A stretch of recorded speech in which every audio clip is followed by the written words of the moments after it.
Il y a de la joie dans sa présence. Qui est content d'être dans sa présence? Amen. Alors, aujourd'hui, nous sommes à notre troisième partie de notre message. C'est comment assister, la place, des veuves et des orphelins dans l'évangile de Jésus-Christ. Je vais t'inviter à saluer ton voisin et lui dire bienvenue dans la présence du Saint-Esprit. Dis à ton voisin bienvenue dans la présence du Saint-Esprit.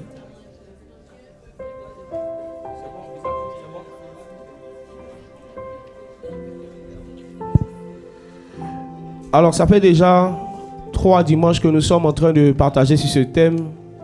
Qui est béni, qui a été béni, soit en présentiel ou en ligne, tu as été béni par les temps de partage. Nous sommes aujourd'hui à notre 3e partie. Et nous allons achever sûrement le dimanche prochain. Mais déjà, nous bénissons le Seigneur pour ce thème qui est venu nous donner de voir la spiritualité selon Dieu, la religion vraie selon Dieu, qui n'est pas seulement le fait de prier, de chanter, de méditer, de louer, mais qui est aussi le fait de pouvoir visiter les veuves et les orphelins dans leur affliction.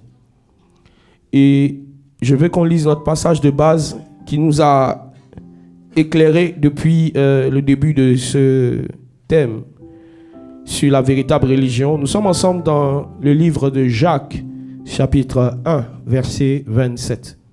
Jacques, chapitre 1, verset 27. Jacques, chapitre 1, le verset 27. Il est écrit. Jacques, chapitre 1, le verset 27. Oui. Est-ce qu'on peut le micro? Vas-y. Jacques chapitre 1, le verset 27, il est écrit: La religion pure et sans tache, devant Dieu notre Père, consiste à visiter les orphelins et les veuves dans leur affliction et à se préserver des souillures du monde. Amen. Alors, il y a depuis, je dirais 2 dimanches, nous avons défini ensemble la veuve selon Dieu. Nous avons défini l'orphelin selon le Seigneur, selon bien évidemment les Écritures. Et aujourd'hui, nous touchons à la partie de comment visiter et assister les veuves et les orphelins selon les Écritures. Nous entrons maintenant dans la pratique. Comment on le fait dans la pratique? Alors, j'aimerais introduire mon message de la façon suivante. Plusieurs personnes pratiquent le ministère de l'assistance des veuves et des orphelins, mais sans la sagesse. J'aimerais d'abord commencer comme ça. Plusieurs pratiquent cela. Je ne veux pas d'abord, j'ai assez parlé des gens qui ne le font pas. Je veux aujourd'hui parler de ceux qui le pratiquent, qui pratiquent ce commandement, cette loi de Dieu-là, sans sagesse. Donc plusieurs pratiquent le ministère envers les veuves et les orphelins sans la sagesse. Plusieurs le font pour être vus. Il y en a d'autres qui le font de façon irrégulière. Il y en a d'autres qui le font sans discernement. J'introduis mon message de la façon suivante parce que il ne faut pas commencer à pratiquer quelque chose que Dieu t'a demandé de faire sans savoir quelles sont les lois qui régissent la pratique de ce que tu fais. Quand Dieu te demande de faire quelque chose, il faut savoir quelles sont les règles de savoir-faire de ce que Dieu te demande de faire. La majorité d'entre nous, si Dieu nous dit tout à l'heure, nous devons assister les veuves et les orphelins, nous allons commencer à voir un ami pour dire, frère, écoute, est-ce qu'il y a des orphelins dans ta cité? Est-ce que tu connais des veuves quelque part que je peux aller assister? Bien évidemment, si nous le faisons, nous ne sommes pas en train de pécher, mais nous sommes en train de manifester un zèle sans sagesse. Il faut savoir que j'ai insisté depuis le début de ce message sur le fait que la générosité ou la charité doit d'abord commencer au milieu de nous en tant que disciples de Jésus, en tant que frères en Christ et sœurs en Christ. Jésus dit que chaque fois, parlant de ceux qui l'ont visité, il dit chaque fois que vous l'avez fait cela, au fait, chaque fois que vous avez fait ça à un de ces plus petits de mes frères, c'est à moi que vous l'avez fait. Donc Jésus nous fait comprendre que quand on exerce le bien, on doit se focaliser sur d'abord les frères dans le Seigneur. Alors, c'est étrange de voir quelqu'un qui fait des choses pour les personnes qui sont païennes, mais qui ne fait pas ça pour ses frères dans le Seigneur. C'est très étrange. Il y en a qui s'occupent beaucoup des veuves qui ne connaissent pas Jésus, des orphelins qui ne connaissent pas le Seigneur, mais qui s'occupent très peu des veuves qui connaissent le Seigneur. Alors, il faut savoir que le ministère vis-à-vis de la veuve et de l'orphelin a d'abord été institué pour garder les frères et sœurs dans la foi. Quand j'ai pris le temps de méditer pourquoi il y avait les partages de biens, de nourriture aux pauvres, aux frères et sœurs démunis, aux veuves, aux orphelins dans les Écritures, c'était toujours pour maintenir les personnes quand même dans la foi. Parce qu'il faut savoir que la Bible nous dit dans le livre de Proverbes que l'argent a réponse à tout. L'argent n'a pas une solution à tout, mais l'argent peut répondre. Amen. Donc, le Seigneur a institué ce commandement ou cette loi principalement pour les frères et sœurs dans la foi et secondement pour des gens qui ne connaissent pas le Seigneur. Vous allez le voir tout à l'heure. Amen. C'est pour ça que je parle de faire cela avec sagesse. Alors, le fait de ne pas pratiquer ce ministère avec la sagesse fait que vous ne récoltez pas pleinement les grâces qui sont rattachées à ce ministère. Parfois même certaines personnes ont des difficultés au milieu de nous. Mais nous ne sommes pas sensibles à cela. Parce que nous sommes prompts à aller aider les gens qui sont dehors. La Bible nous dit, celui qui n'a pas soin des siens, principalement ceux de sa propre famille, est pire qu'un infidèle.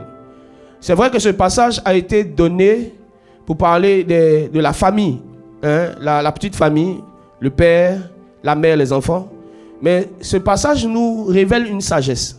C'est qu'on doit commencer à prendre soin des siens d'abord, avant d'aller prendre soin des autres. C'est en cela que certains hommes disent la charité bien ordonnée commence par soi-même. Il y a une partie égocentrique de cette assertion, mais il y a une partie véridique de cette assertion, de cette phrase selon laquelle la charité bien ordonnée commence par soi-même. Parce que Jésus-Christ a dit à ses disciples, avant d'aller prêcher dehors, commencez d'abord à Jérusalem. N'allez pas vers les brebis, hein? N'allez pas vers les autres brebis là, allez vers les brebis perdues de la maison d'Israël. Donc Jésus, quand il a commencé aussi son ministère, n'a pas commencé à faire son ministère au Congo, il n'a pas commencé à faire son ministère en Côte d'Ivoire, au Gabon, au Ghana, au Sénégal, quel endroit encore? Au Cameroun, yes, le continent. Il n'a pas commencé à faire son ministère au continent. Il a commencé à faire son ministère d'abord en Israël, à Jérusalem. Alors, avant d'exercer la charité vis-à-vis des veuves et des orphelins auprès des autres, est-ce que tu le fais pour ton frère dans la foi? Est-ce que tu le fais pour ta soeur dans la foi? Avant d'aller chercher les orphelins dehors, est-ce que tu cherches les orphelins qui sont à l'intérieur? Car celui qui n'a pas soin des siens, principalement ceux de sa propre famille, est pire qu'un infidèle. Alors, pourquoi la Bible dit qu'il est pire qu'un infidèle? C'est parce que même les païens ne raisonnent pas comme ça. Les païens sont souvent...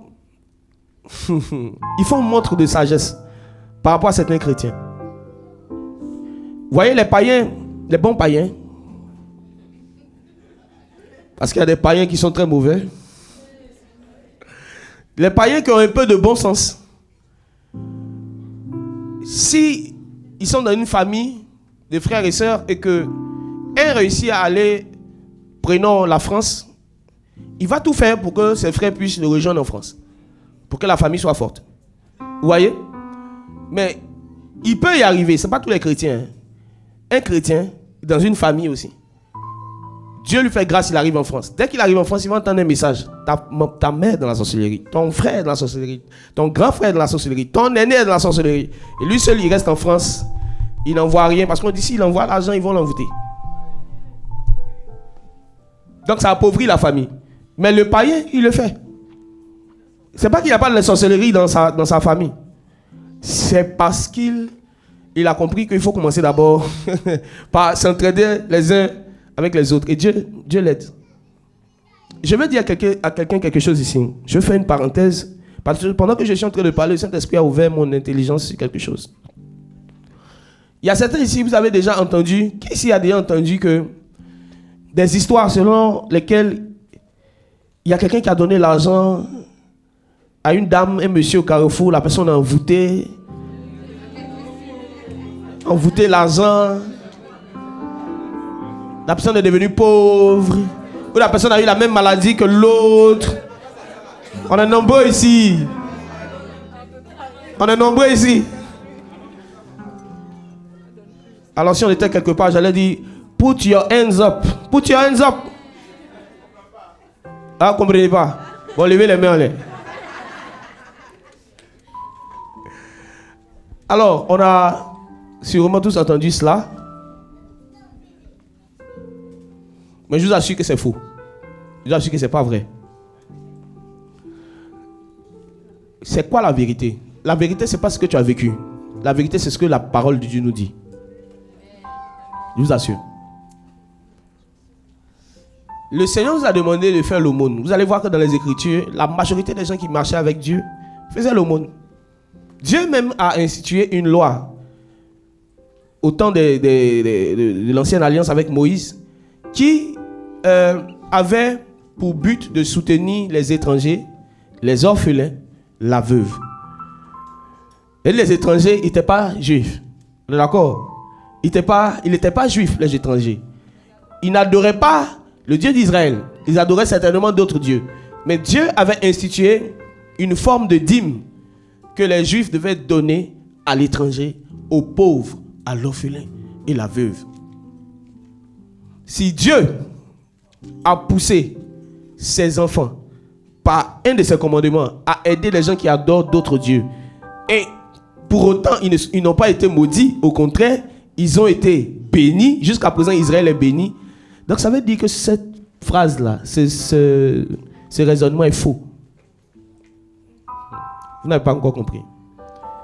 Le peuple juif ne devait pas avoir de mariage avec les étrangers. Il ne devait pas adorer leur Dieu, mais il devait les soutenir. C'est bizarre, hein? Dieu leur dit de ne pas avoir d'autres dieux devant leur face, de ne pas adorer le Dieu des païens, mais Dieu leur permet de les soutenir. Est-ce que vous savez pourquoi Dieu permet aux Juifs de les soutenir?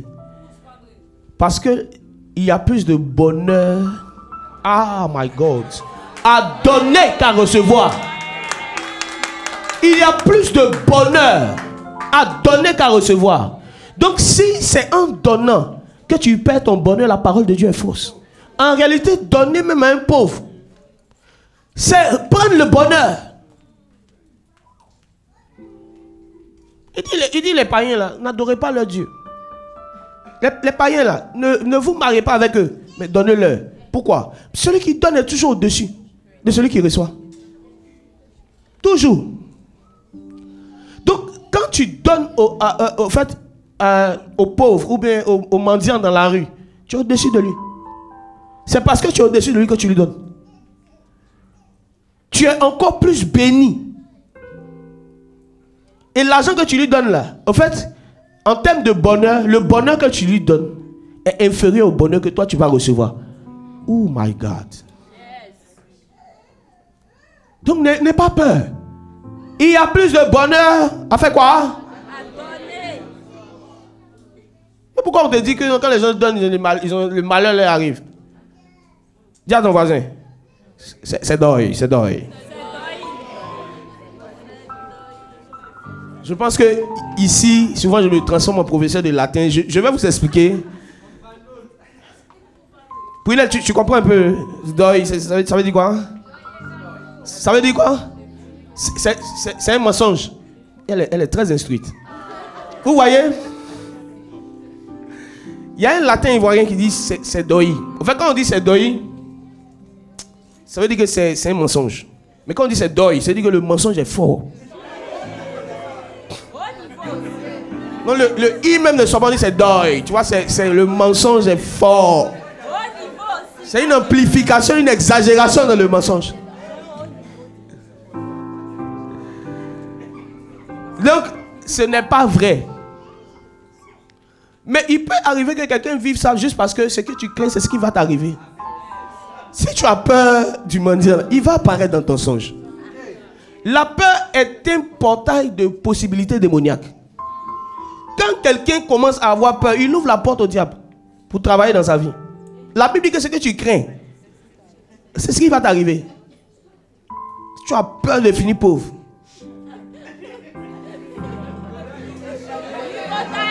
Non, j'ai changé. Maintenant, c'est plus Hugo Die, c'est tu vas die, tu vas die. Nos frères francophones ne comprennent pas. Tu vas die.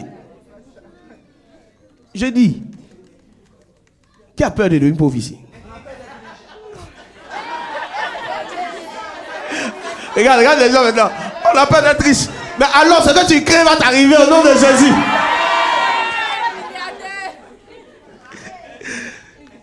Donc tu as peur d'être riche. On ne dirait pas, hein? Amen. Alors, quel est le fondement biblique de l'assistance qu'on doit faire vis-à-vis des orphelins et des veuves? Premier verset, Psaume 68, le verset 5. Psaume 68, verset 5. Psaume 68, le verset 5. Yes. Il est écrit: Chantez à Dieu, célébrez son nom. C'est 68, verset 5. Hein? Oui, papa. Ok. Est-ce que ce ne sera pas le verset 4 chez toi? On parle de Dieu en tant que le père des orphelins, le mari de la veuve. C'est 6. Vas-y, verset 6. Verset 6. Yes. Le père des orphelins, le défenseur des veuves. Yes. C'est Dieu dans sa demeure sainte. Wow. Dieu dans sa demeure sainte, il est le père des orphelins, le mari des veuves. Donc, la parole nous décrit que quand Dieu veut faire entrer un homme dans sa demeure, la sainteté, il va se révéler à lui comme étant le père des orphelins, le mari de la veuve. Il y a une profondeur dedans, mais je vais avancer parce que on doit un peu avancer aujourd'hui par rapport à ce message. Mais retenez ceci, c'est que Dieu dans sa demeure sainte, il est le père des orphelins, le mari de la veuve. Alors, ça vous fait comprendre clairement ce que j'étais en train de dire. C'est que le Seigneur a institué l'aide vis-à-vis de la veuve et de l'orphelin pour un principe qui est qu'il faut que les personnes puissent demeurer dans la sainteté. Comprenez cela. Pour qu'un homme puisse demeurer dans la sainteté, ce n'est pas seulement la prière. C'est pas seulement la prière. Ce n'est pas seulement la méditation de la parole. Il faut que socialement aussi ça aille. Je vous dis la vérité. Les chrétiens qui ne vont pas chercher à avoir un minimum en termes de richesse à la fin des temps, personne ne va leur dire, mais ils vont laisser la foi. La Bible dit que dans les temps de la fin, nous sommes déjà dans ces temps-là, les hommes vont devenir de plus en plus amis de l'argent. Ok. Ils vont devenir de plus en plus égoïstes. C'est ce point-là même que je vais toucher. Les hommes vont devenir de plus en plus égoïstes. Tu vois, les parents vont devenir encore de plus en plus méchants. Les oncles vont devenir de plus en plus amnésiques. Ils disent qu'ils ne te reconnaissent pas, tu l'appelles, ils disent c'est qui? C'est le fils de ton petit frère. Mais nous, il m'a dit qu'il n'a pas eu d'enfant. Comment se fait-il que... C'est quoi ton nom? En fait, dans les derniers temps, les hommes vont... L'amour d'un plus grand homme va se refroidir. Donc les gens ne seront pas prompts à aider comme ça facilement. Ce sera difficile. C'est pour ça que si tu arrives dans les derniers temps à être quelqu'un qui a la capacité d'aider quand tu le peux, en fait, tu as échappé à une certaine prophétie, à une certaine malédiction. Oui, tu es un rescapé. En fait, tu es comme du diamant. Tu vois, non? Au milieu de plusieurs pierres. Oui, je vous dis la vérité. Trouvez des personnes qui sont capables d'aider. Sans compter. Aujourd'hui, c'est rare, frère. Si tu vois quelqu'un comme ça, il faut la préserver. Je vais en parler tout à l'heure. Pour ne pas que les autres la changent. Parce que je vous assure, on a facilement l'habitude d'accuser le diable pour tout. Souvent, ce n'est pas le diable qui a rendu la personne méchante, c'est les hommes qui l'ont rendu méchante. C'est les hommes qui ont rendu cette personne-là méchante. Quelqu'un qui aide et qui est victime d'ingratitude d'un haut niveau, arrivé un moment, la personne va commencer à réfléchir. Elle dit, mais est-ce que les gens me prennent pour quelqu'un qui ne réfléchit pas? Donc il va vouloir montrer qu'elle réfléchit et là il va rentrer dans un calcul. Maintenant il va commencer à calculer. Alors, Dieu dans sa demeure sainte, Dieu pour que les orphelins et les veuves demeurent dans la sainteté, il se pourvoit comme le père des orphelins et le mari de la veuve. Donc dis à ton voisin, c'est pour la sanctification qu'on doit faire ça aussi. Deuxième fondement biblique, nous sommes ensemble dans Actes, le chapitre 6, versets 1 à 4. Actes chapitre 6, Yes. versets 1 à 4. Yes. Il est écrit. Mhm. En ce temps-là, le nombre des disciples augmentant, les hellénistes murmuraient contre les Hébreux Mhm. parce que leurs veuves étaient négligées dans la distribution qui se faisait chaque jour. Yes. Verset 2. Mhm. Les 12 convoquèrent la multitude des disciples Mhm. et dirent: Yes. Il n'est pas convenable que nous laissions la parole de Dieu pour servir aux tables. Ok. Verset 3. Uh-huh. C'est pourquoi, frères, choisissez parmi vous 7 hommes Mhm. de qui l'on rende bon témoignage, Yes. qui soient pleins d'Esprit Saint Yes. et de sagesse, Yes. et que nous chargerons de cet emploi. Verset 4. Mhm. Et nous continuerons à nous appliquer à la prière et au ministère de la parole. Arrête-toi là. Ici, Pierre parle de deux ministères. Écoutez-moi bien. Pour Dieu, le ministère a deux caractères. Il y a un caractère religieux. Tout ce qui est attrait au culte, tout ce qui est attrait à la prière, à la méditation, à l'œuvre de Dieu, au service. Mais le ministère a aussi un caractère social. Tout ce qui est attrait à quoi? L'assistance des veuves, l'assistance des orphelins, aider son prochain. Vous voyez? Donc la spiritualité, c'est la jointure de deux choses. Le rythme ou la culture religieuse, je vous ai parlé de la véritable religion, et la culture du social. Pour Dieu, si vous voyez un homme qui se dit spirituel, qui est très abonné au rite, au culte, à la prière, mais qui est peu sociable, il n'est pas spirituel. Parce que la spiritualité, c'est du haut vers le bas.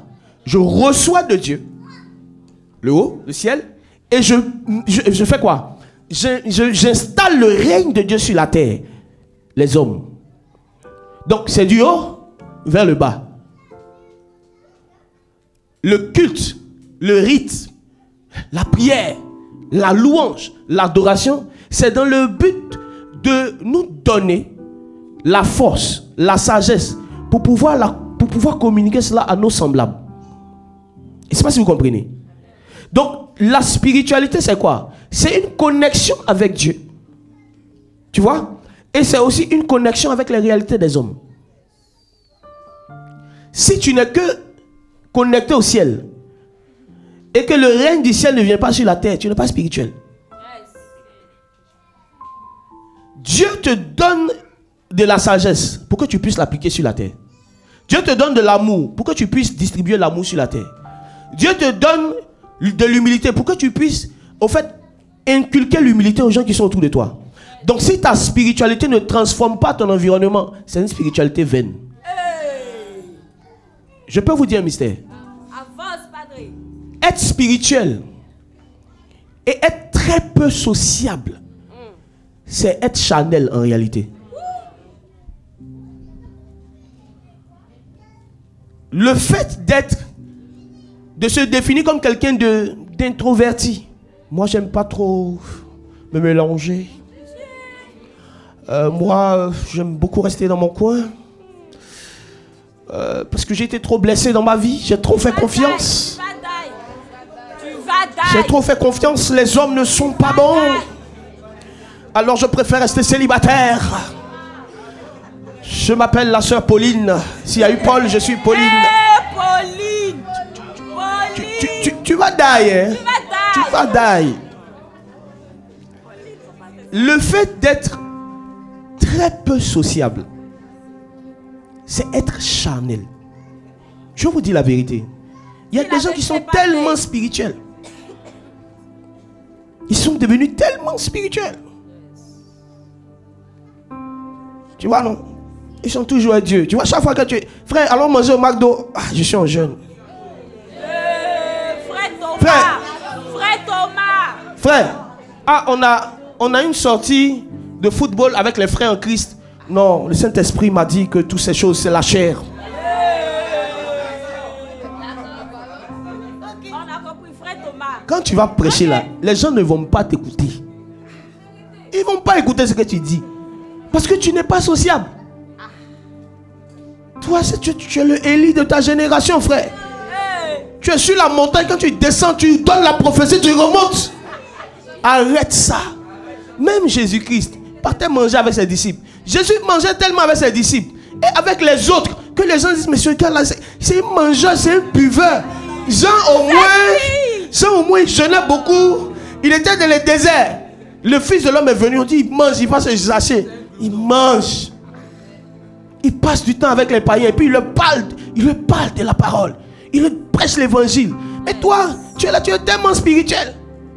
Que tu vois, les païens te disent, mais on dit, on a un déjeuner pour le travail. Oh, moi, le Saint-Esprit m'a dit. Qui fait ça même?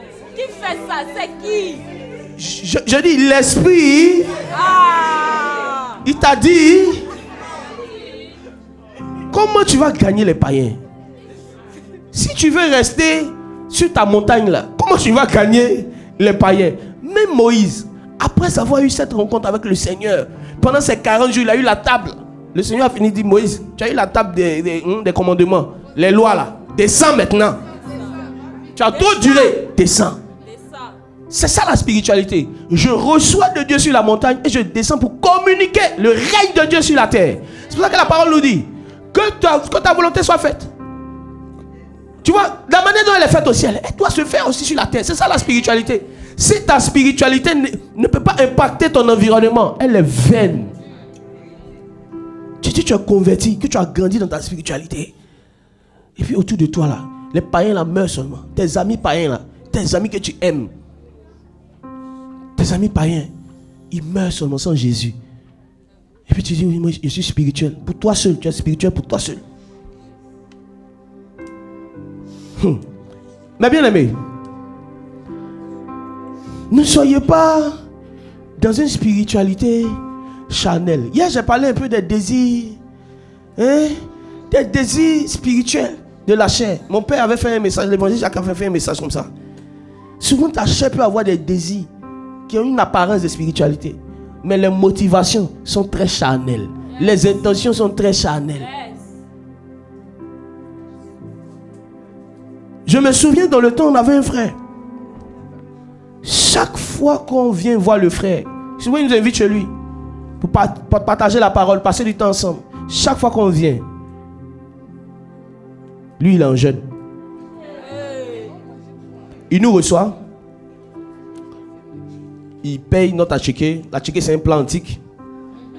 Alors le manioc paye l'atchiqué. Le gaba, il achète quoi. Il fait des petits trucs. Et nous on mange. On dit frère, viens on va manger. Il dit ah, je suis en jeûne. Une fois. Deuxième fois encore, on revient. Dis avec moi la deuxième fois. La deuxième fois. Nous revenons. Nous revenons. Le frère, bon gaba, bon poisson. Bien chaud, merci. Non, tu es bien, j'aime ton esprit. Mayonnaise et l'eau glacée, pas très. L'eau glacée, que magie. My God. Oignon, tomate. Un peu de piment. Piment vert. C'est vert. Les gars, non, attendez, on va avancer. Parce que là, vous allez faire que certains seront déconnectés. Ils vont commencer à penser à leur gaba à la maison. Reviens ici, reviens ici. Regarde. Le frère regarde le bon plat là. Et puis il dit, je suis un jeune.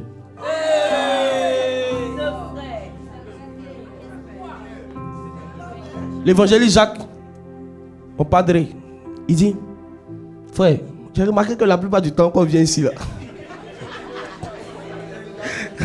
toi tu nous donnes la nourriture, mais toi-même tu ne manges pas.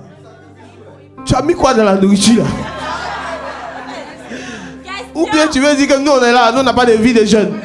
La prochaine fois que nous revenons encore une troisième fois, si tu ne manges pas, nous aussi, on ne mange pas.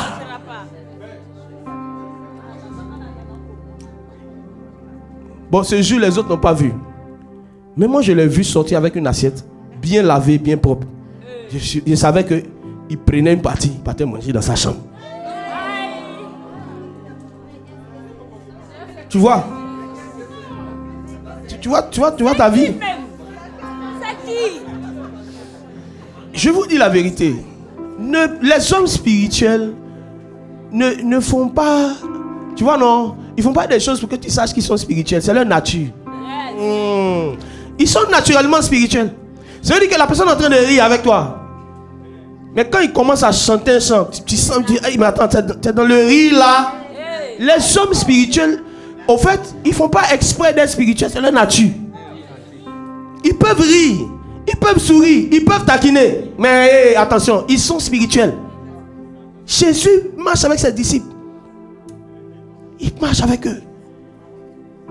Ils sont en train de prendre la barque, tout ça. Et puis il leur donne quelques paroles.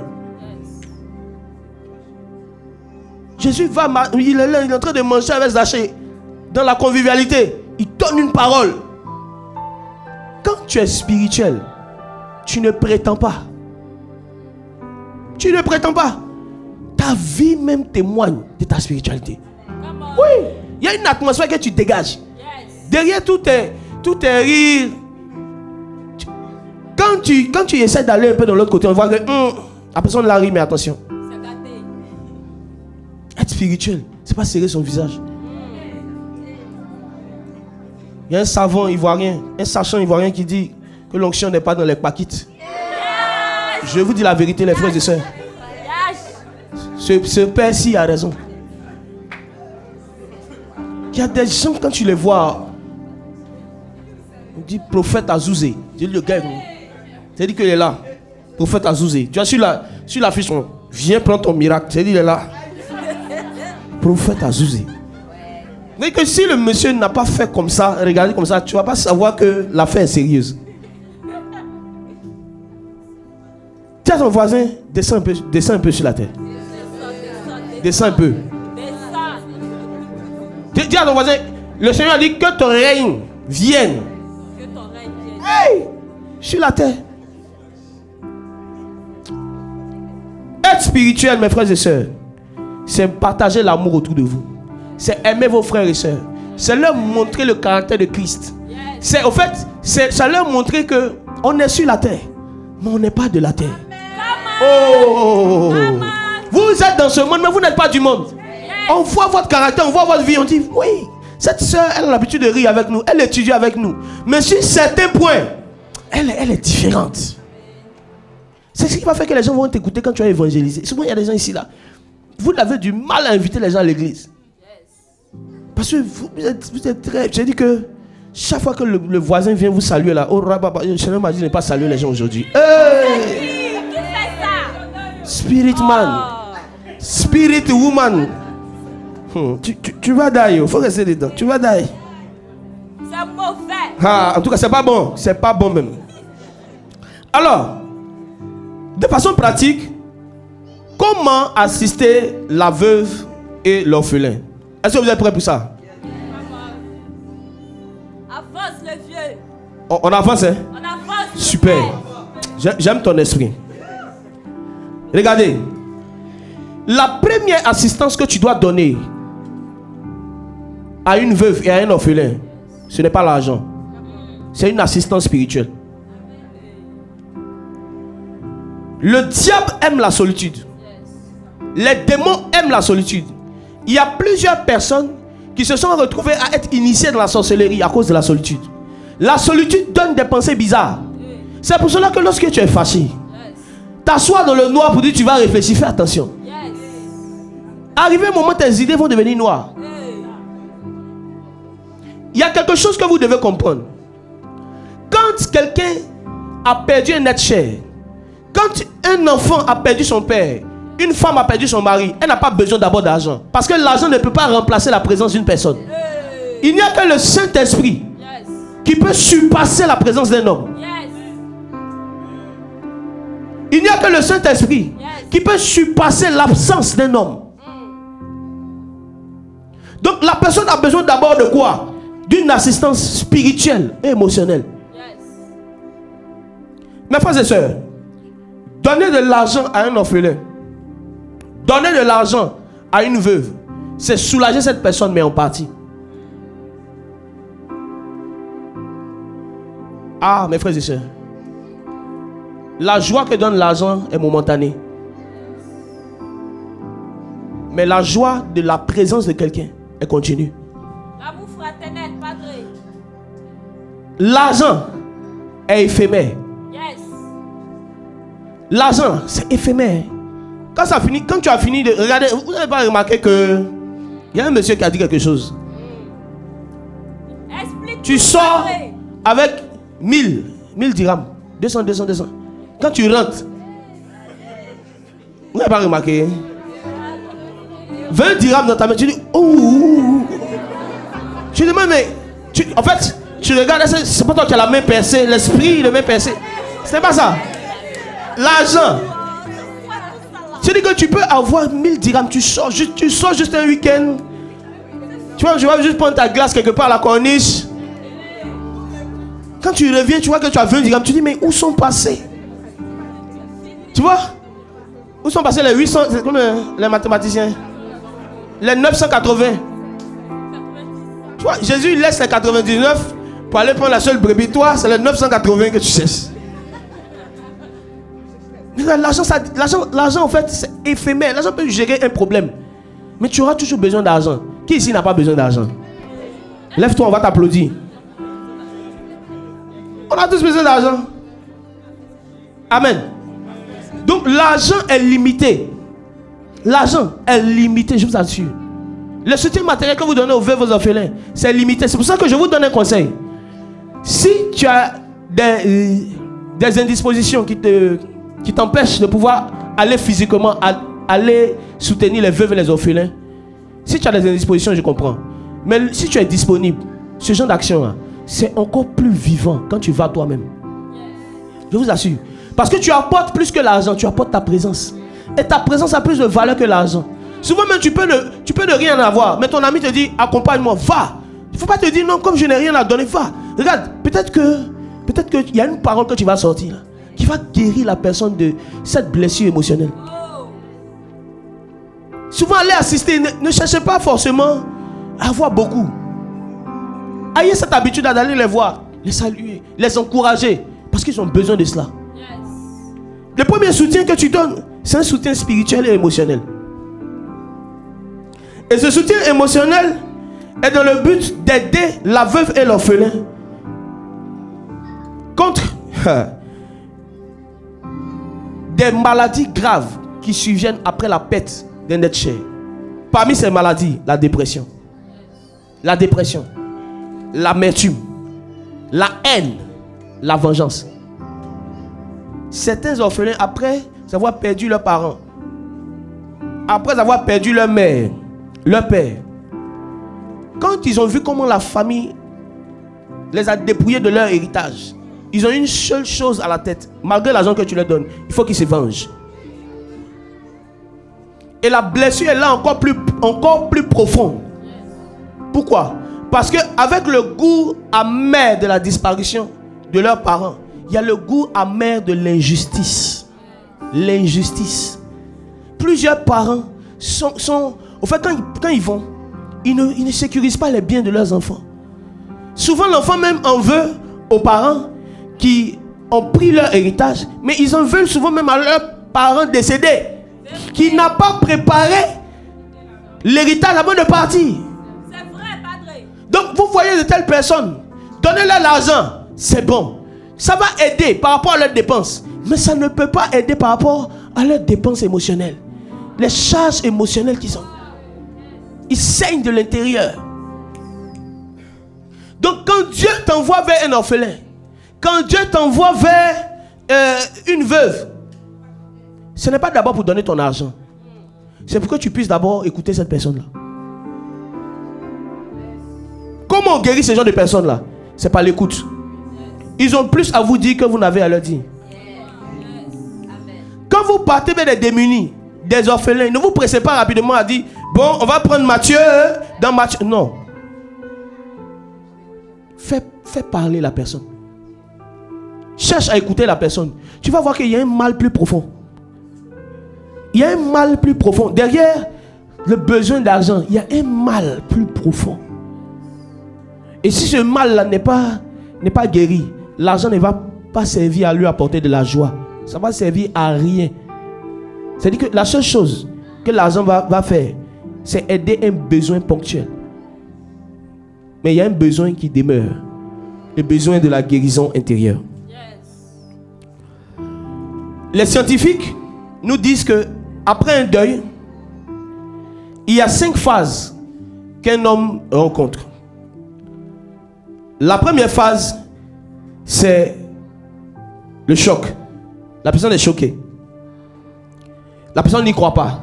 Je viens de perdre quelqu'un. Comment elle est partie comme ça? Ce n'est pas possible. La deuxième phase du deuil, selon les scientifiques, c'est la colère. La personne peut s'en vouloir. Elle peut dire, pourquoi cela m'arrive? Pourquoi c'est maintenant que mon père part? Pourquoi c'est maintenant que mon mari part? La troisième chose, c'est la négociation. La personne commence à se dire, si j'avais pu lui parler avant qu'elle parte. La personne commence à se dire, j'aurais voulu qu'elle puisse bénéficier aujourd'hui de la richesse que j'ai. Elle n'a pas pu bénéficier de tous les efforts, tout ce qu'elle a sémé dans ma vie. Donc la personne va commencer à se culpabiliser. La quatrième phase, c'est la dépression. La personne maintenant va commencer à déprimer. Elle va commencer à déprimer. La dépression, c'est une grande tristesse. Ça peut arriver qu'on pleure beaucoup dans la dépression, ou ça peut arriver simplement qu'on ne ressente plus rien. Il n'y a rien qui puisse, au fait, nous toucher à un certain niveau. Quand quelqu'un est dans la dépression, arrivé un moment, il y a certaines attentions qui ne touchent pas la personne. Certaines choses qui avaient l'habitude de réjouir son cœur ne réjouissent plus son cœur. Est-ce que vous avez déjà assisté à la dépression des riches? Quand quelqu'un est riche et qui déprime, achète-lui la meilleure bague, la meilleure montre qui soit de prix, tu vois non, inclassable. Il n'y a rien. La personne n'a pas d'émotion. Donc quand quelqu'un déprime, les choses normalement qui lui faisaient plaisir n'ont plus de goût pour lui. Regardez quelqu'un qui déprime et qui arrive à finir 2 foutous. 2 pains de foutou, sauce graine, agouti. Il y a un niveau de dépression qui n'a pas encore atteint. Quand tu arrives à un certain niveau de dépression, les choses même qui te font plaisir, ça ne te touche plus. Ça n'a plus d'effet sur toi. Donc la dépression peut se manifester par le fait de pleurer beaucoup. La dépression peut se manifester par le fait de devenir indifférent aux choses qui nous font plaisir. Et la 5e phase que les scientifiques identifient, c'est l'acceptation. Mais plusieurs n'arrivent pas à se voler de l'acceptation. L'acceptation, c'est accepter que la personne est partie. C'est accepter que je dois continuer ma vie. Je dois pouvoir me relever. Et plusieurs n'arrivent pas à cette étape de l'acceptation. Certains restent dans la dépression. Certains demeurent dans la dépression. Et souvent, sans accompagnement. Souvent, sans présence humaine. Sans parole, sans conseil. La personne peut rester dans la dépression. Et après, elle aussi connaître la mort. Ça arrive. Un monsieur qui perd sa femme. Tellement attaché à sa femme que quelque temps après, il décède. Il y a certains animaux comme ça, passez-moi le mot, je sais pas si c'est les moineaux, c'est ça? Ou à certains oiseaux, inséparables. Lorsque l'épouse meurt, l'homme se suicide. Voilà. Le mâle quoi, voilà. Pas l'homme, le mâle. Je vous dis quelque chose.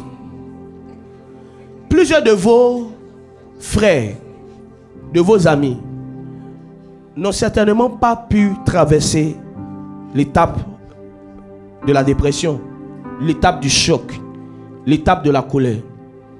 Et Dieu vous envoie, non pour leur donner de l'argent, mais pour leur donner votre présence. Je vous dis la vérité.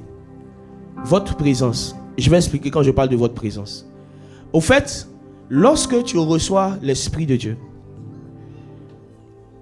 tu sèmes ta présence dans la présence de Dieu et Dieu sème sa présence dans ta présence. Il pouvait dire, celui qui demeure en moi, qui sème sa présence dans ma présence, en qui je demeure, en qui je sème ma présence. Tu vois? Cette personne-là, en réalité, sera aimée de mon Père. Cette personne-là va déborder d'affection, déborder d'amour. Et cet amour-là, il pourra le communiquer. Ce n'est pas simplement le fait de passer du temps dans la présence de Dieu qui va faire que l'amour de Dieu va déborder en toi. C'est quand Dieu aussi demeure en toi. Et ça va faire que quand tu seras présent vis-à-vis de ces personnes-là, elles vont sentir de l'espoir. Elles vont sentir de l'amour. Elles vont sentir que c'est encore possible. Elles vont sentir qu'il y a un avenir meilleur. À cause de quoi? Du fait que votre présence équivaut à la présence de l'Esprit. C'est fort. Je vous assure. Vous allez contaminer leur atmosphère avec vos paroles. Amen. Au fait, souvent même vous ne dites pas beaucoup. Hein. Ils finissent de parler et puis vous dites, ça va aller. Et puis la personne dit, mais quand tu m'as dit ça va aller, c'est comme s'il y a quelque chose qui est sorti de moi. Yes. Non, au fait, elle a entendu le ça va aller de par ta bouche. Mais ça venait du trône de Dieu. Yes. Quand Dieu vous envoie vers les orphelins et les veuves, ce n'est pas pour leur donner de l'argent d'abord. C'est pour que vous puissiez les contaminer avec la présence de Dieu, l'amour de Dieu, la joie du Seigneur, la joie du ciel. Au ciel, il n'y a pas de pleurs. Donc quand tu es là comme ça, le règne de Dieu est là. Les pleurs cessent. Au ciel, il n'y a pas de blessés. Il n'y a pas d'hommes blessés. Il y a des guérisons instantanées. Au ciel, il n'y a pas de vengeance. Il n'y a pas de rancune. Les cœurs sont purifiés. Donc il y a une purification. Mes frères et sœurs, c'est ça. Je dis, écoutez-moi bien. Dieu veut que vous puissiez aller visiter les veuves vous-même. Aller visiter les orphelins vous-même. Parce que vous transportez quelque chose qui peut les libérer d'un problème financier, qui peut les libérer d'une difficulté à pouvoir manger. Ce que vous possédez, c'est la présence de Dieu. Chaque fois qu'un chrétien se déplace quelque part, c'est un temple. C'est l'atmosphère du ciel. Jésus a commencé à chasser les démons. Et puis il regarde et puis il dit, et puis on dit non, mais tu vois, tu chasses les démons par Bézébé. Il dit non, au fait, si c'est par le doigt de Dieu que je chasse les démons, c'est que le royaume des cieux est venu à vous. Au fait, quand le royaume des cieux vient, comment on sait que le royaume des cieux vient? C'est que le royaume du diable est dépouillé. Comment on sait que le royaume de Dieu est en train de s'installer? C'est que les cœurs sont consolés. Les vies sont transformées. Les malades sont guéris. Les démons sont chassés. Les jeunes qui avaient un dégoût pour la vie recommencent à prendre confiance en eux. Commencent à aller à l'école. Commencent à bâtir de grandes choses. Parce que le royaume des cieux est là. Quand le royaume des cieux est là, ce qui est mort reprend vie. Le royaume, la puissance de la résurrection. Quand le royaume de Dieu est là, les chaînes sont brisées. Les rancœurs en réalité se transforment en pardon. Parce que le royaume est là. C'est pour ça que vous devez être présent. Vous devez partir. Souvent vous n'allez pas dire quelque chose de grand, mes frères. Rassure-toi, dis-toi que je suis là, le royaume est là. J'installe mon atmosphère dans cet endroit. Dis-toi que je suis là. Ta simple présence a de la valeur. Tu es là, peut-être mais tu ne parles pas. Mais tu es là, tu es venu accompagner quelqu'un, tu vois. Et puis tu es là, tu ne parles pas beaucoup. Ramashakataba. Tu es là, hein? Les bros. On dit, tu fais quoi? Je suis venu. Ramata. Et puis les gens vont dire, mais je ne sais pas. C'est comme un fardeau qui est en train de descendre. Parce que le royaume est là. Oui. Quand Dieu veut installer son royaume quelque part. Quand Dieu veut installer son royaume quelque part. Il t'utilise comme un trône pour sa gloire. Tu es le trône de Dieu. Si Dieu est venu faire sa demeure en toi, Dieu est un roi. Un roi ne s'assoit pas sur un tabouret. Un roi ne s'assoit pas sur un banc. Un roi s'assoit sur un trône. La demeure d'un roi, c'est un trône. Donc Dieu ne peut pas demeurer dans la vie de quelqu'un qui n'est pas devenu un trône. Yes. C'est fort. Et ce n'est pas la présence des briques. Ce n'est pas la présence, tu vois, de la verdure qui définit qu'un royaume est venu. C'est la présence du roi et de son armée. En fait, on peut te dire que la Côte d'Ivoire est venue visiter le Maroc. Mais tu n'as pas vu les rues d'Abidjan. Tu n'as pas vu les statues d'Abidjan.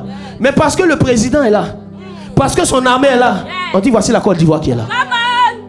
Donc le royaume, c'est la présence du roi et de ses soldats. Plusieurs d'entre vous, vous négligez ce que Dieu a mis en vous. Votre simple présence peut changer quelque chose dans une compagnie. Votre simple présence peut changer quelque chose dans un foyer. Tu sais ce que ce foyer arrive à résister jusqu'à présent. Oh, c'est parce que tu es là. Quand le royaume de Dieu est là, les divisions ne peuvent pas prévaloir. Regardez, il y a certaines personnes, votre famille ne s'est pas encore détruite parce que vous êtes là.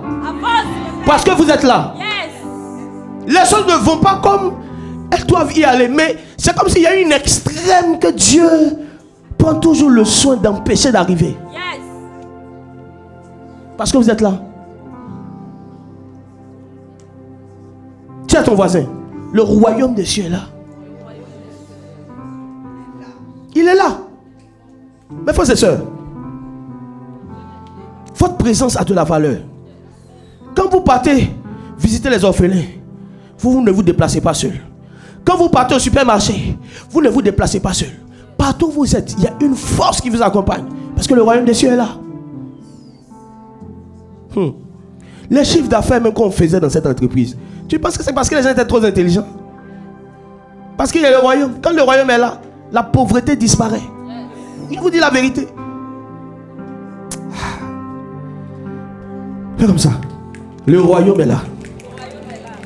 My God, c'est clair, il est mérité de gloire. Wow. J'aime la présence de Dieu. J'aime l'onction du Père. Jesus. Alors, pour pouvoir aider les frères et les sœurs qui sont dans la dépression, vous avez besoin de 2 dons en particulier. 2 dons en particulier dont je vais parler. Aujourd'hui, pendant que je vais parler de ces dons, le Saint-Esprit va visiter certaines personnes, mais on ne va pas arrêter, on va continuer. Il y a certaines personnes, vous avez ces dons-là, mais nous allons les activer. Ce sont des dons que Dieu nous a fait la grâce d'avoir, de manifester. Et je sais, et je suis convaincu que le Seigneur va vous les donner et va les activer dans vos vies ce matin. Amen. Alors, je vais prendre avec vous le premier don. C'est le don de guérison. Prenons ensemble 1 Corinthiens 12, versets 8 à 9. Pour assister spirituellement et émotionnellement les veuves et les orphelins, vous avez besoin d'un don. Un don spirituel. Parce que c'est un ministère qui est spirituel. Et ce don, c'est le don de guérison. Allons-y. 1 Corinthiens 12, versets 8 à 9. 1 Corinthiens 12, versets 8 à 9. Yes. Il est écrit. En effet, effet, à l'un est donné par l'Esprit une parole de sagesse. à l'un est donné par l'Esprit une parole de sagesse. À un autre, une parole de connaissance. Yes. Selon le même Esprit. Yes. À un autre, la foi par le même Esprit. Yes. À un autre, le don des guérisons. Le don De guérison. des guérisons. Des guérisons. C'est pas de guérison. C'est le don des guérisons. Il n'y a pas un seul don de guérison. Il y en a plusieurs. Pourquoi? Parce qu'il y a plusieurs maladies. Le don des guérisons fonctionne comme le corps médical. Ils sont tous des médecins, mais il y a les généralistes, il y a les cardiologues, il y a les neurologues, il y a les quoi? Il y a les dentistes, il y a les ophtalmologues, c'est ça? Ok. Ceux qui travaillent dans l'ophtalmologie. Il y a les pédiatres, ok. Les chirurgiens, ok. Donc dans le monde spirituel, quand Dieu vous donne un don de guérison, le don de guérison travaille dans une catégorie précise de maladie. Donc il y a des personnes qui ont un don de guérison qui va toucher beaucoup de personnes qui ont des maladies physiques, comme des infirmités au niveau du bras, des infirmités au niveau du pied. Il y a des gens qui vont toucher des maladies comme la stérilité. Il y a des gens qui ont une grâce. Quand ils prient pour des femmes stériles, elles enfantent. Oui, ça je connais ça. Je travaille aussi dans cela. Donc, chaque don de guérison a une spécificité. Le don de guérison que tu as, qui se manifeste pour guérir les femmes des problèmes de fibrome, lorsque tu vas te retrouver devant quelqu'un qui n'a pas un problème de fibrome, mais qui a une blessure intérieure, il faut une autre manifestation du don de guérison. Donc c'est un don qui a plusieurs manifestations et qui s'utilise en fonction de la catégorie de la maladie devant laquelle, le cas devant lequel tu es, le cas devant lequel tu es. Donc ça peut arriver que tu remarques que lorsque tu pries pour des personnes qui ont des problèmes de respiration, ils sont guéris. Mais quand tu vas prier pour des personnes qui ont des infirmités physiques, soit la guérison n'est pas instantanée, soit ça prend du temps, ou soit ça ne se passe pas. Tu ne dois pas paniquer. Dis à ton voisin, ne panique pas. Tu dois pouvoir demander la grâce au Seigneur pour pouvoir travailler dans cette catégorie. Pour être dentiste, tu dois faire des études de médecine, mais tu vas te spécialiser dans quoi? Odontostomatologie. Ok. Donc, il y a une étude générale. Et puis, ce qu'on appelle le tronc commun. Et puis, il y a la spécialisation. Quand Dieu te donne le don de guérison, tu vas commencer à fonctionner d'abord dans le tronc commun. C'est-à-dire, tu pries pour un malade ici, il est guéri. Tu pries pour un autre qui a un problème de sang, il est guéri. Une autre personne qui a un problème au niveau des yeux, elle est guérie. Une autre personne qui a une maladie au niveau du foie, la personne est guérie. Mais arrivé un moment, tu vas constater qu'il y a comme une insistance sur certaines maladies. C'est comme si les cas que Dieu t'envoie, tu vas voir que Dieu va beaucoup t'envoyer des cas de personnes qui ont des problèmes de sang.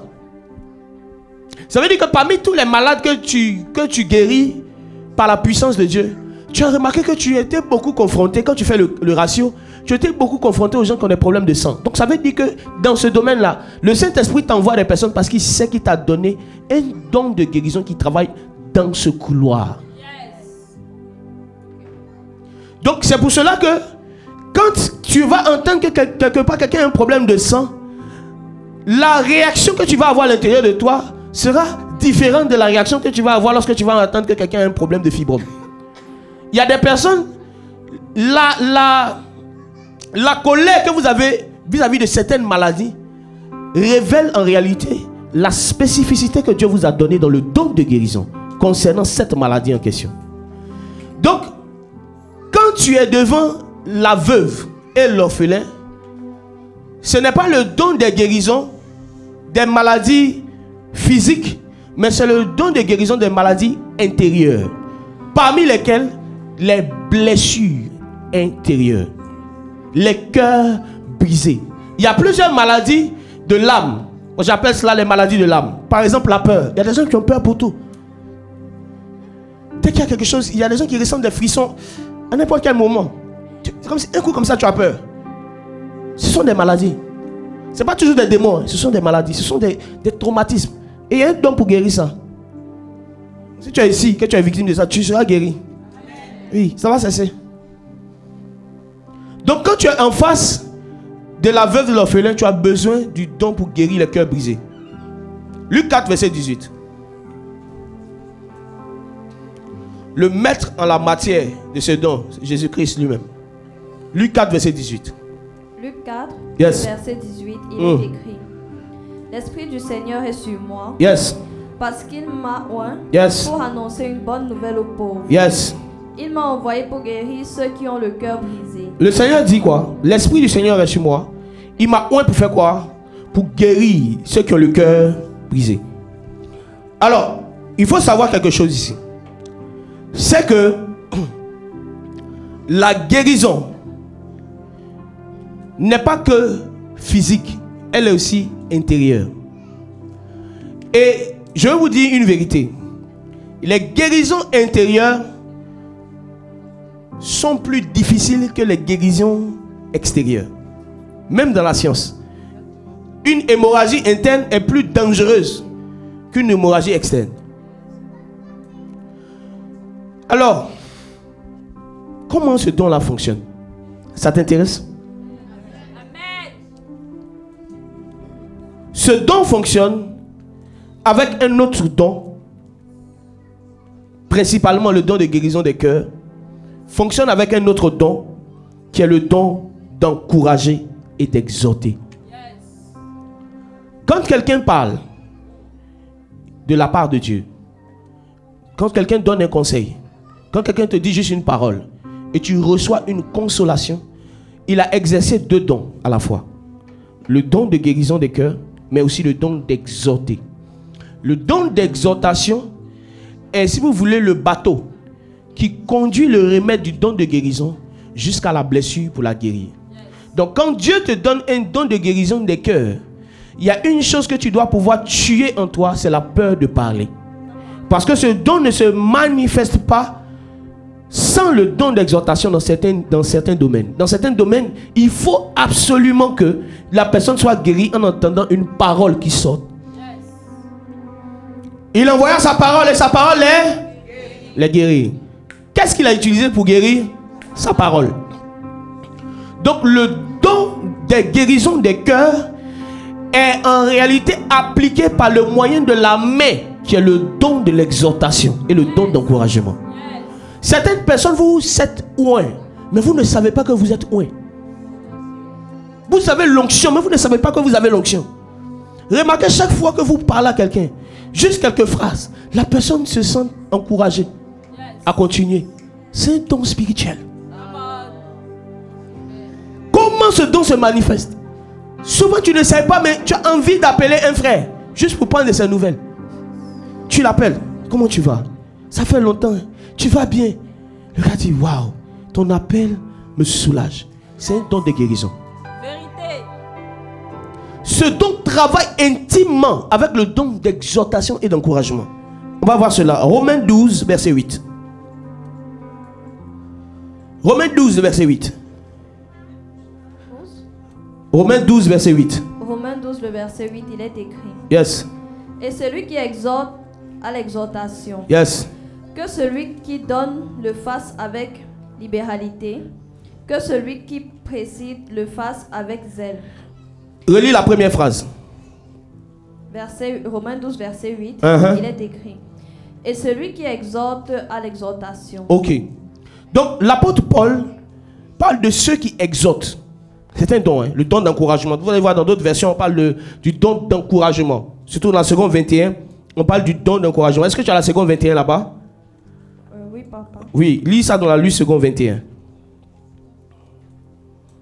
Le don d'encouragement. Lui, seconde 21. Yes. Romains 12, le verset 8. Uh-huh. Et celui qui a le don d'encouragement, yes, d'encourager à l'encouragement. Il encourage à l'encouragement. Ok. Le don d'encouragement, vous savez comment il fonctionne? Si je commence à parler du don d'encouragement, Explique tout. on risque de ne pas terminer le message. Il est si ça, il est si ça. C'est un des dons que j'ai et c'est un des dons que je chéris le plus. Parce que c'est le don. C'est le don que Dieu utilise pour révéler en chaque personne le champion qu'il est. Il y a des personnes qui ont des appels pour démasquer les œuvres de la sorcellerie dans la vie des gens. Il y a des gens, ils ont des appels pour présenter le sacrifice de Christ, hein, la croix, le renoncement à soi. Mais je sais, moi me concernant, que l'un des appels que Dieu m'a donné, c'est de révéler en chaque homme le champion qu'il est. C'est vrai, Padre. C'est de révéler en chaque homme la destinée qu'il a. Et ça, c'est couplé avec l'appel prophétique que j'ai. C'est de révéler en chaque homme ce qu'il a. Et quand j'étais en train de méditer sur ce ministère, le Saint-Esprit m'a dit, l'une des âmes ultimes pour révéler en chaque homme les potentialités, les grâces qu'il a, c'est le don d'encouragement. Le don d'encouragement a pour but de dire à un orphelin, tu sais, aujourd'hui tu es orphelin, tu bénéficies des dons, mais demain tu vas mettre une association en place et c'est toi qui vas aider d'autres orphelins, toi l'orphelin. C'est de faire comprendre aux frères qui méprisent les grâces qu'il a, qu'il est capable d'affronter la vie, de se relever en fait, de réussir à tel point que les gens ne pensent même pas qu'il a eu un problème dans sa vie. Quand Dieu te donne le don d'encouragement, comment tu vas savoir que tu as ce don-là? C'est que tu arrives à changer, transformer les vies des gens en des choses meilleures, des choses qu'ils n'ont jamais pensé faire dans leur vie. Et ça, je le fais avec plusieurs. Certains même ne le savent pas. J'ai fait ça avec beaucoup de personnes. Tu dois croire en ce que Dieu a mis en toi. Tu dois croire que ce qui est arrivé aujourd'hui ne va pas arriver demain.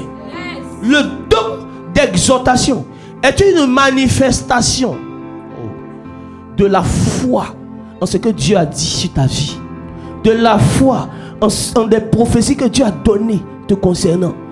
Regarde, je te dis la vérité. Peut-être qu'aujourd'hui tu n'arrives pas à avoir de l'argent pour subvenir à tes besoins, mais je t'informe de la part de Dieu que Dieu va faire de toi le mari des veuves, le père des orphelins. Regarde, je vais te faire comprendre quelque chose. Ton présent ne détermine pas ton futur forcément. Chez les hommes, on dit c'est ton présent, tu vois, qui détermine ton futur. Mais chez Dieu, ce n'est pas comme ça. Le présent de David, c'était quoi? Berger. Rien ne le prédestinait à être sur le trône. Le présent de Jésus dans le temps, c'était fils de charpentier. Rien ne le présidait à être la personnalité la plus connue du monde. Oh, le présent de Pierre, pour ceux qui le connaissaient, c'était un pêcheur de poissons. Mais rien ne précisait qu'il allait être un des plus grands apôtres qui ait existé. Le présent de Paul en son temps, c'était celui qui persécute. Mais rien ne présageait que c'était l'homme qui allait écrire près de la moitié du Nouveau Testament. Je vais te dire quelque chose. Ton présent ne détermine pas ton futur. Ton présent ne détermine pas ton futur. Oh my God. Personne ne savait que le présent de Joseph, vendu comme esclave, allait donner le futur d'un premier ministre en Égypte. Regarde, le don d'encouragement va au-delà des moralités humaines. Va au-delà des préjugés humains. Il va au-delà. Le don d'encouragement, c'est de te faire comprendre que, regarde, dans toute la terre, les milliards de personnes, Dieu est venu sur la terre et dit: il veut habiter en toi.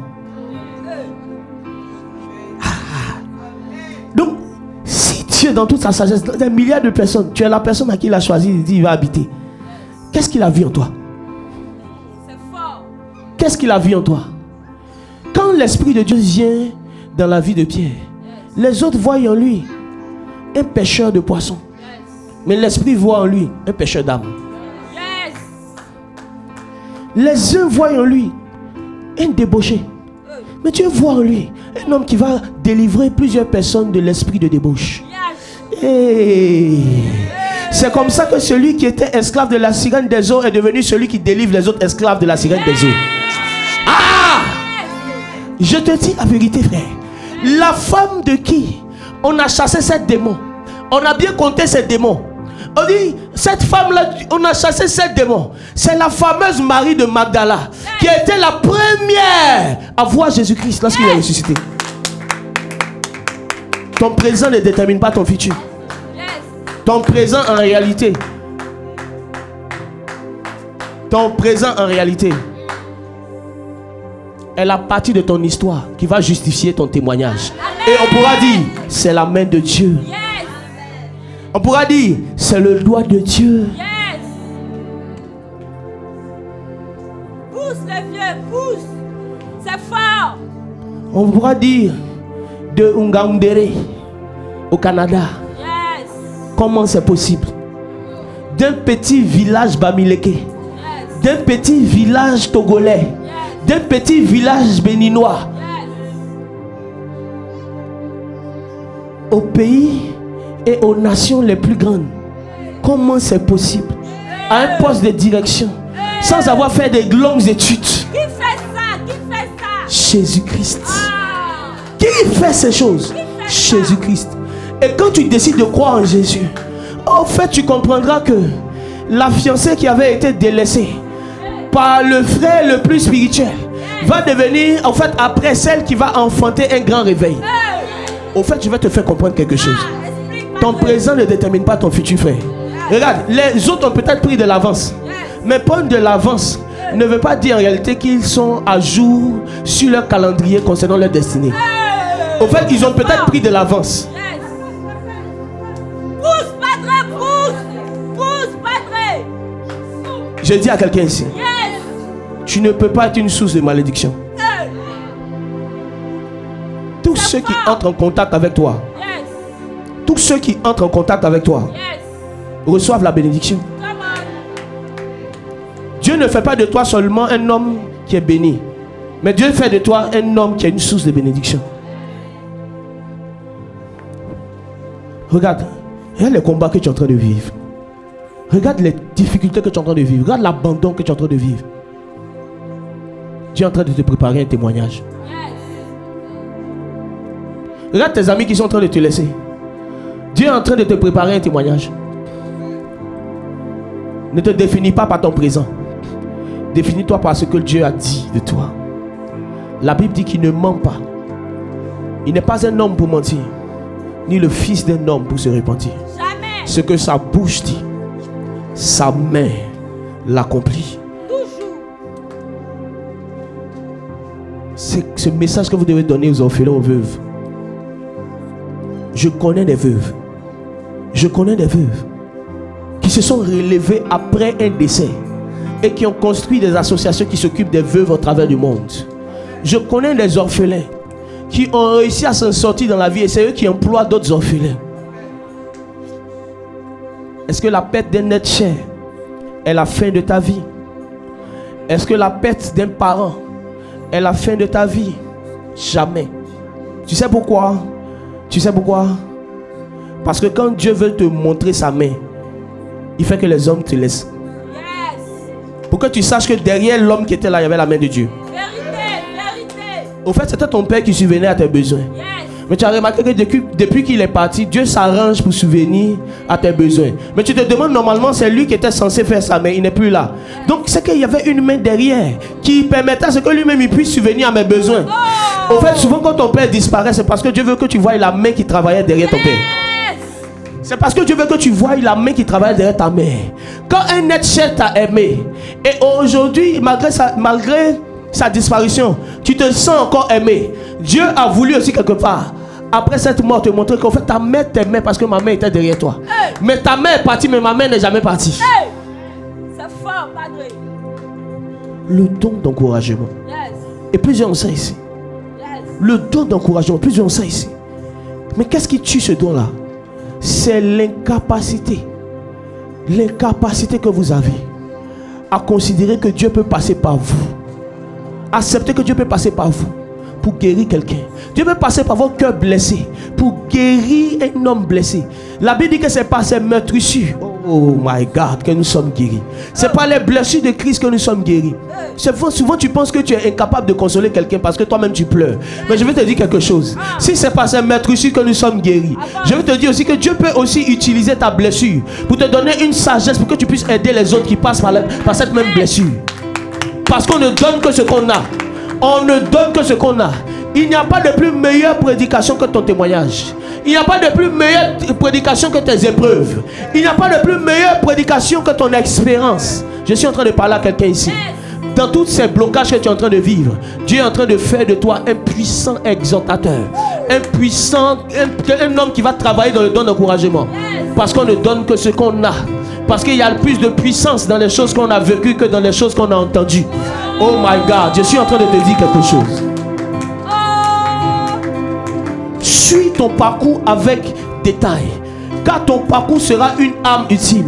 Tu pourras dire, j'étais dans une situation très difficile, mais je me suis confié en Dieu. Et il a fait de moi ce que je suis aujourd'hui. Plusieurs, vous avez ce don-là. Plusieurs, vous avez ce don-là. Pendant que je suis en train de parler. Scavi Afrata. Soit qui parle. Plusieurs, vous avez ce don-là. Plusieurs, vous avez cette grâce. Plusieurs, vous avez ce don. Et qu'est-ce qui vous empêche de manifester ce don? C'est la peur de parler. C'est une timidité démoniaque. Vous avez ce don. Vous l'avez reçu. Vous l'avez reçu. Et pendant que je suis en train de parler, c'est comme du feu dans tes os. Comme du feu dans tes os. Comme du feu dans tes os. Dieu t'envoie. Allez guérir. Allez guérir. Ceux qui ont le cœur brisé. Ceux qui ont perdu des personnes. Ceux qui se sentent seuls. Dieu t'envoie guérir.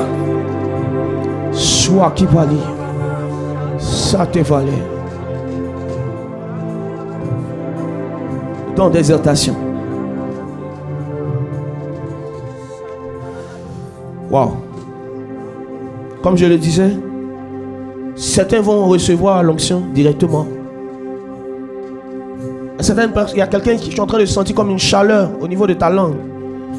Dieu veut briser en toi la timidité.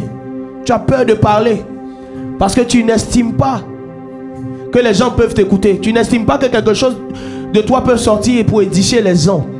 Parce que peut-être que tu vois, peut-être que tu as un problème de langage. Tu vois, tu as une difficulté à parler. Hein? Mais regarde, j'ai un témoignage pour toi. Je peux te le donner. Il y a un homme qu'on appelle Moïse. La Bible dit que Moïse là, quand Dieu voulait l'envoyer, Moïse dit, Seigneur, je ne sais pas parler. Je n'ai pas la parole facile. Et si Dieu a pu utiliser un bec et toi, si Dieu a pu utiliser un bec et toi, oh, peut-être que c'est parce que tu n'es pas allé à l'école. Mais j'ai un témoignage pour toi. Dieu a utilisé un homme qu'on appelle Pierre.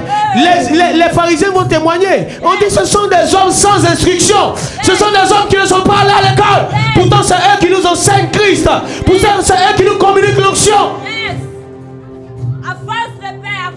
L'onction ne se trouve pas dans l'intellect. Ça ne commence pas dans l'intellect. Ça commence par l'intimité.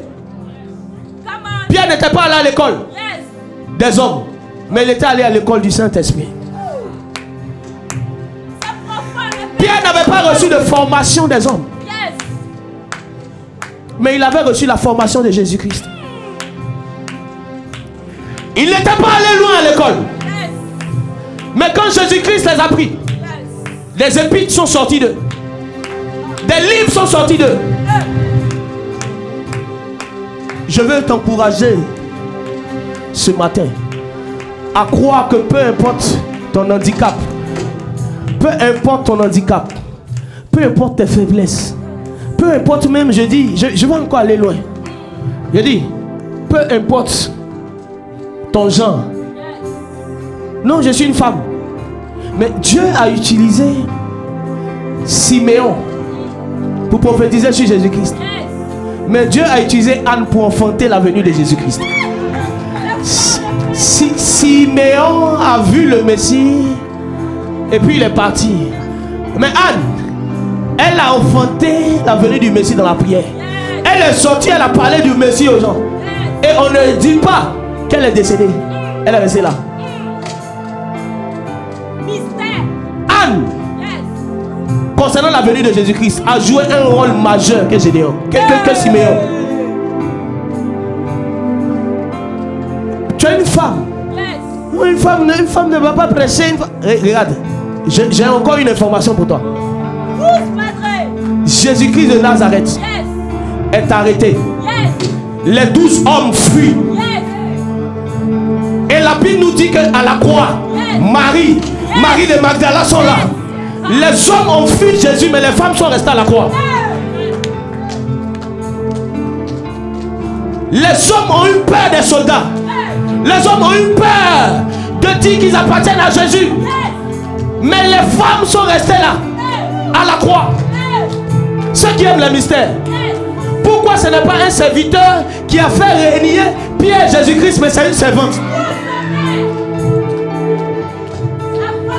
À la fin du règne de Jésus, les femmes ont montré une puissance sans pareil.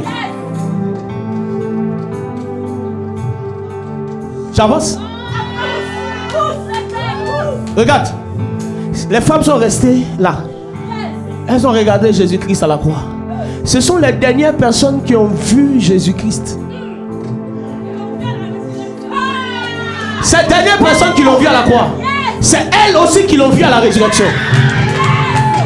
Au fait, quand Jésus-Christ apparaît aux apôtres, ils voient une seconde apparition de Jésus-Christ. Mais la première apparition de Jésus-Christ, ce sont les femmes qui l'ont vu.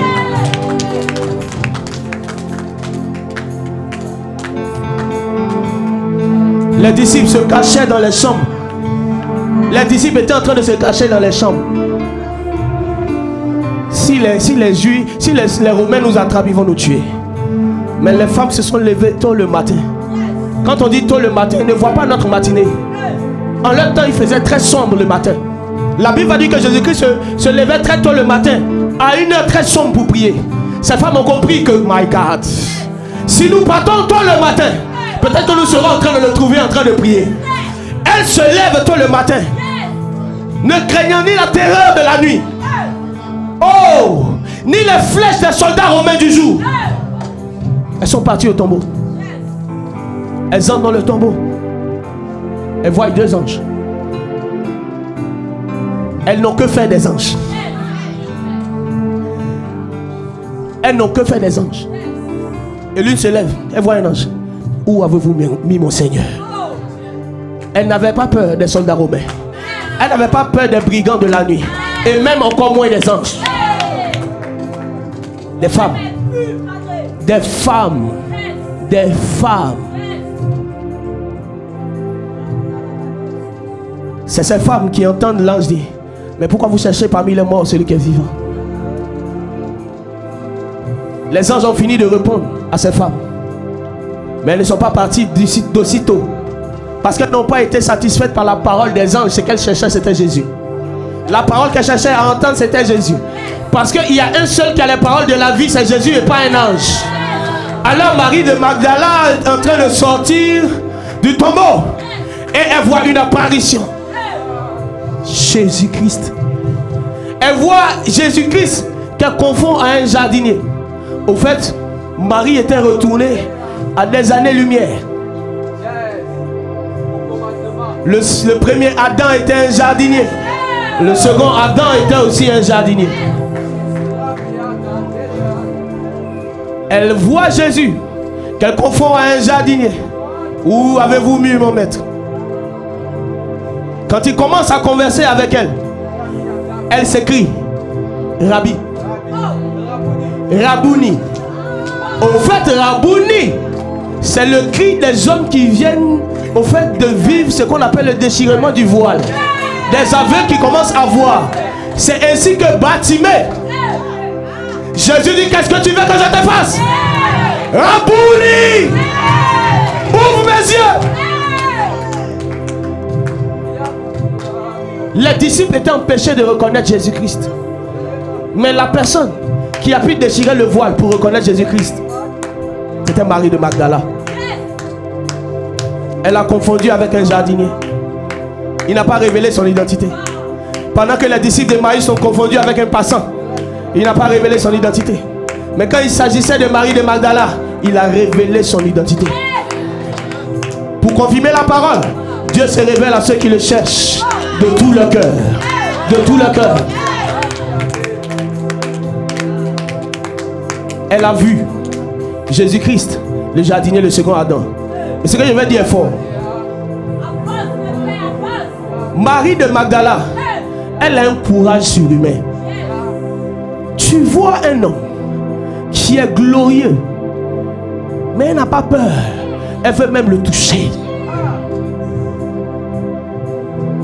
Et il dit à Marie de Magdala, il informe quoi? Ne me touche pas, parce que je ne suis pas monté vers mon Père. Mais il y a quelque chose ici de bizarre. C'est que lorsque les hommes ont péché dans le jardin, ils devaient s'approcher pour toucher l'arbre de vie. Mais il ne leur permit pas de toucher l'arbre de vie. On a mis des anges pour les empêcher de toucher l'arbre de vie. Et c'était combien d'anges? C'était deux anges qui ajoutaient des épées. Marie de Magdala, ne me touche pas, parce que je suis l'arbre de vie.